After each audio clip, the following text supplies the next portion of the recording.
जन्मांतरे भवेत् पुण्यम तदा भागवतम लभेत्। भागवत कहाँ से प्रारंभ हुई? तो जैसे आज हम सब यहाँ पर एकत्रित हैं, वैसे ही एक सुंदर तीर्थ है जिसका नाम है नैमिषारण्य।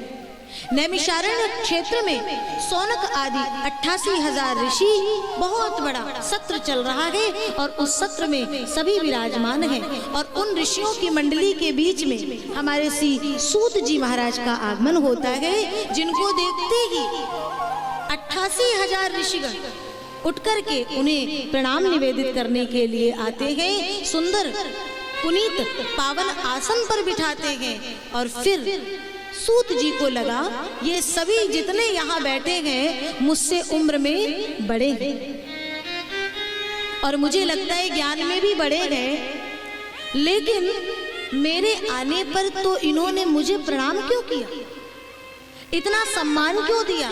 तो सूत जी से रहा नहीं गया, पूछ बैठे। तो सौनक जी ने कहा, जगत में तो जो व्यक्ति करता है, जो भी जीव जो कार्य करता है, यहाँ तो किसी के कार्य में भी निस्वार्थ पना नहीं होता है, कहीं ना कहीं कोई ना कोई स्वार्थ छिपा रहता है। लेकिन इसी मनुष्य के रूप में जब संत कोई वही कार्य करते हैं तो कहीं ना कहीं उसके कार्य में परोपकार का भाव छिपा रहता है। तो महाराज, हमने आपको जो प्रणाम किया, हमारा थोड़ा सा स्वार्थ है। हमने किसी देह को प्रणाम नहीं किया, अपितु हमने तो आपके भीतर बैठे हुए उस परमात्मा तत्व को प्रणाम किया है। और आगे कलिकाल आने वाला है, कलयुग के जीव भोग विलास में रत रहेंगे और ऐसे रत रहेंगे कि उनके पास में ठाकुर के भजन के लिए कोई समय नहीं होगा।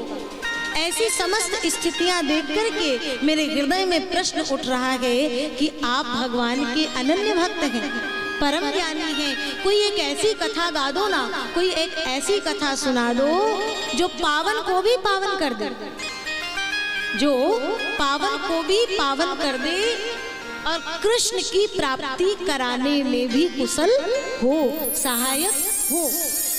कृष्ण प्राप्ति करम सस्वत साधनम तद्भदादुना।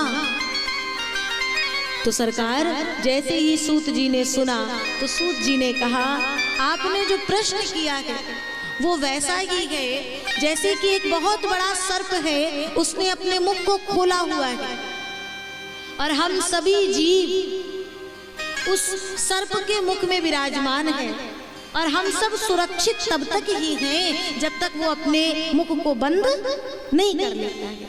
और वो सर्प कौन सा है? काल। ऐसी स्थिति में आपने जो प्रश्न किया है वो केवल और केवल यत् फलम नास्ति तपसा न योगेन समाधिना तत्फलम लभते सम्यक कलौ केशव कीर्तनात्। जो फल योग से नहीं, समाधि से नहीं, बड़े बड़े अनुष्ठान से नहीं, वो कलिकाल में कलयुग में केवल और केवल केशव के, कृष्ण के नाम के हरि नाम संकीर्तन से मिल जाता है। ये कथा जो आपने कही कृष्ण की प्राप्ति करा दे, मुझे लगता है श्रीमद् भागवत को छोड़ करके दूसरी कोई कथा हो ही नहीं सकती। मैंने इस कथा की बड़ी महिमा सुनी है और बड़े बड़े संतों से सुनी है। और ऐसे ही नहीं, भाग्योदेन बहुजन्म समर्जितेन सत्संगमम च लभते पुरुषो यदा वही। जन्म जन्मांतर के भाग के सदकर्मों के पुण्य जब उदय होते हैं तब कहीं ऐसे संतों का समामेलन होता है। और वो कथा मैं आपको सुनाऊं, मैंने वही कथा गंगा तट पे अपने गुरुदेव से सुनी थी, श्री सुखदेव जी महाराज से। वही कथा मैं आपको सुनाऊंगा। लेकिन अद्भुत महिमा उस समय मैंने देखी थी कि जिस समय परीक्षित जी को श्राप लगा था और कथा सुनाने के लिए सुखदेव जी बैठे, देवताओं को पता चला तो वो लोग अमृत का कलश लेकर के आ गए और कहने लगे, सुखदेव जी आपके यजमान जी को श्राप है कि 7वें दिन तक्षक के काटने से इनकी मृत्यु हो जाएगी, तो एक काम करिए ना, इनको ये अमृत का पान करा दीजिए और बदले में बदला करके विनिमय करके हमें कथा रूपी अमृत का दान दे दीजिए। तो सुखदेव जी ने जैसे ही इस बात को देखा कि ये कथा का सौदा करने के लिए आए हैं। कथा प्रेम की वस्तु है, बड़े ध्यान से सुनिएगा। भगवान की चर्चा, भगवान की कथा प्रेम की वस्तु है। ये व्यवस्थाएं हैं, इनमें धन लगता है, व्यवस्थाओं में धन लगता है, लेकिन कथा का कितना लोग है? तो क्या कथा का सौदा हो सकता है? सुखदेव जी ने भी उस समय देवताओं को फटकार लगा करके वापस भेज दिया। अभक्तांश विज्ञाया ना ददोसा कथा मतम। अभक्त जान करके सुखदेव जी ने देवताओं को कथा रूपी अमृत का दान नहीं किया। देवताओं को इस बात का बड़ा कष्ट हुआ। ब्रह्मा जी के पास गए और कहते हैं सरकार ये क्या हो गया, हमें कथा रूपी अमृत का पान नहीं कराया। तो ब्रह्मा जी ने ब्रह्मलोक में समस्त साधनों को लिया और एक तराजू में, एक पलड़े में समस्त साधनों को रखा और एक पलड़े में श्रीमद् भागवत महापुराण को रखा। सब साधन रह गए हल्के, पलड़ा झुका कथामृत का। जो भारी होता है पलड़ा उसी का झुकता है।